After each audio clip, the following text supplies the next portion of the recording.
Vamos daqui a pouco até Moçambique e ainda damos uns toques na bola com a Maria João Avilés, a nossa colunista do dia, mas começamos por medir o pulso à harmonia no Partido Socialista. O artigo que António Costa coassinou na semana passada no Jornal Público ainda faz correr alguma tinta pelas ondas de choque que provocou a demissão de Ricardo Leão da liderança da Federação Urbana do PS e o rastilho que foi esse artigo para um choque frontal entre o ex e o atual líder do PS, Pedro Nuno Santos. Maria João Avilés, muito bem-vinda. Olá, boa tarde, tudo bem? Tudo bem, fica com dúvidas neste artigo sobre quem manda no PS, mas tem menos dúvidas sobre o timing escolhido por António Costa. O que é que ganha o ex-primeiro-ministro agora que vai para o Conselho Europeu com este choque frontal? Não sei o que é que ganha, sabe-se que ele não gostava de Pedro Nuno Santos, do atual líder, que havia ali uma hostilidade, não havia nenhum companheirismo e eu acho que o pretexto foi de facto aquele episódio com o Ricardo Leão.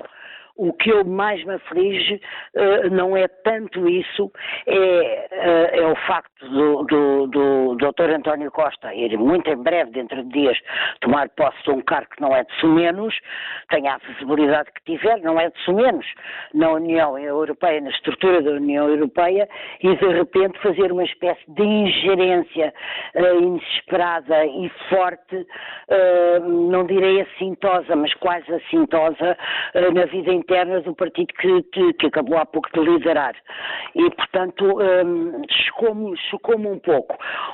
Mas o meu ponto do artigo, eu claro que tinha que mencionar isso porque foi uma coisa que espantou e chocou um grande número de pessoas. O meu ponto era mais, talvez, circunscrito ao que me parece estar ao crescer de algumas nuvens de contestação ou de contestação ainda surda ou menos surda à atual liderança.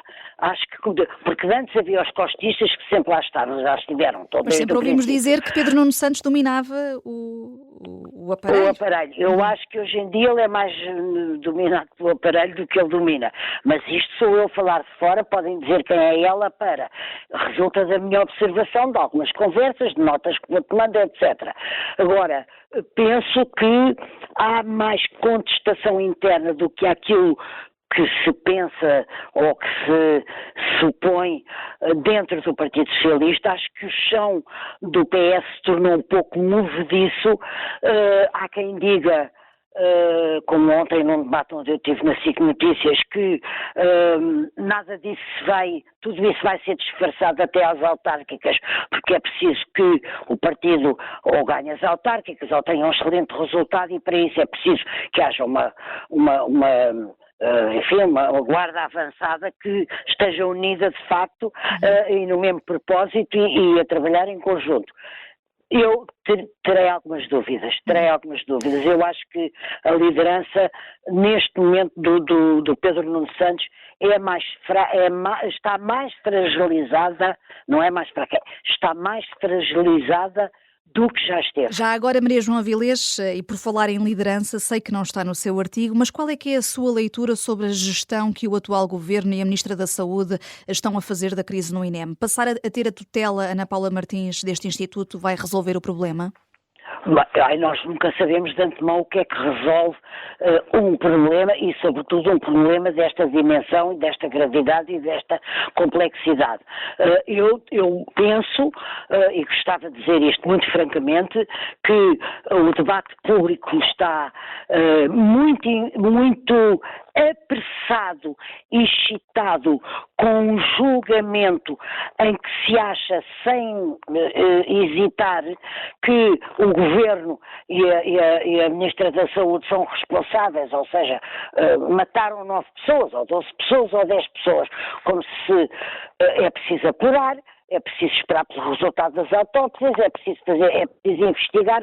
O que está no ar do país agora, estou a falar no ar mediático, evidentemente.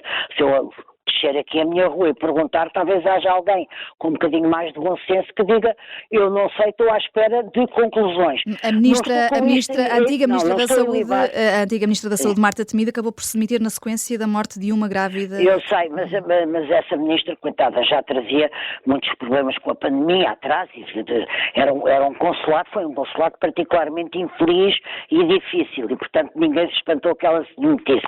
E além disso eu também nunca faço comparações. Agora estou concretamente a falar deste caso. Acho que com certeza que houve erros, mas é preciso também lembrar que cabe aqui um papel aos sindicatos que fizeram greves simultâneas sem se terem consertado uns com os outros, trocado informações, trocado dados. Portanto, este caso não é de maneira nenhuma só um caso que possa ser esquematicamente visto como preto e branco, ou como os bons e os maus, de um lado as pessoas que faleceram, infelizmente, do outro lado o Ministério da Saúde. Não, tem que ser uma coisa muito mais digerida.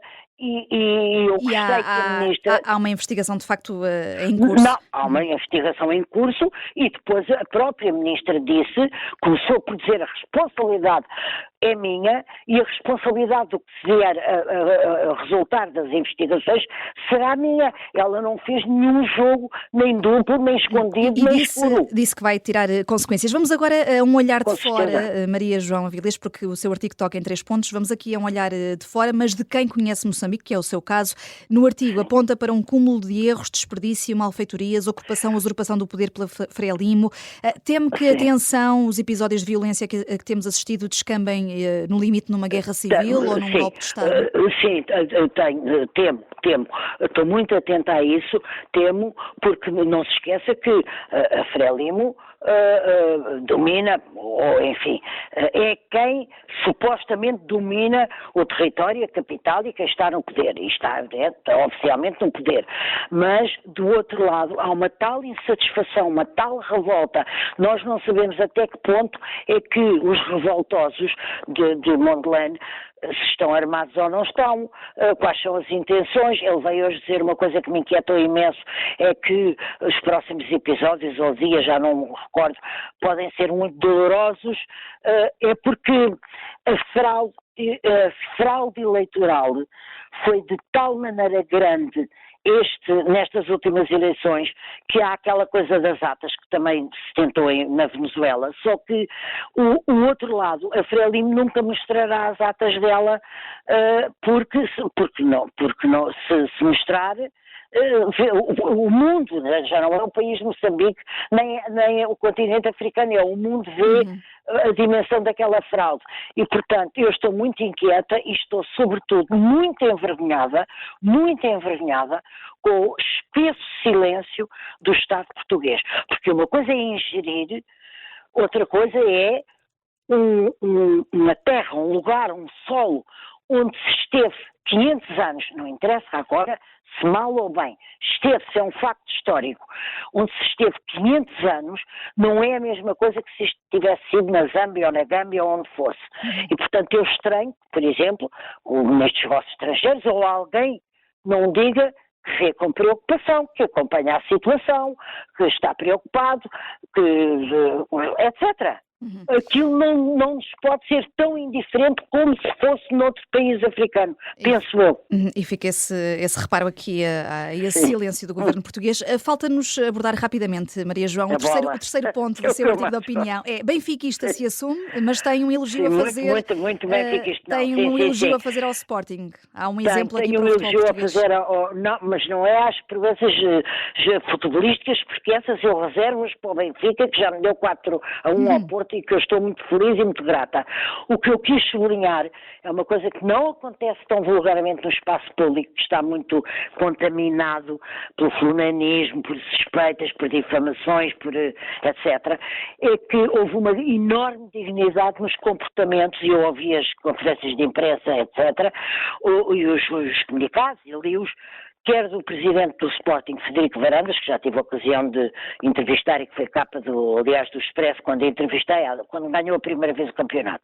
E também segui o treinador, o Ruben Amorim, e vi duas pessoas muito decentes, com integridade, a explicarem as coisas, a não nos esconderem, a expor até de algum modo a sua pena, ou a sua saudade, ou a sua... Embora tudo isto com nível, sem choradinhos, sem fado, eu apreciei imenso aquele comportamento. E Tenho fica pena aqui, que não tenha sido no meu clube. fica aqui o seu elogio, Ruben Amorim agora em Manchester. Nós aqui no Colunista do Dia fomos até Moçambique e também olhámos aqui para a vida interna do Partido Socialista. Muito obrigada, Maria João Avilés. Eu é que lhe agradeço muito. Obrigada. Obrigada. Bom resto de Até breve. semana.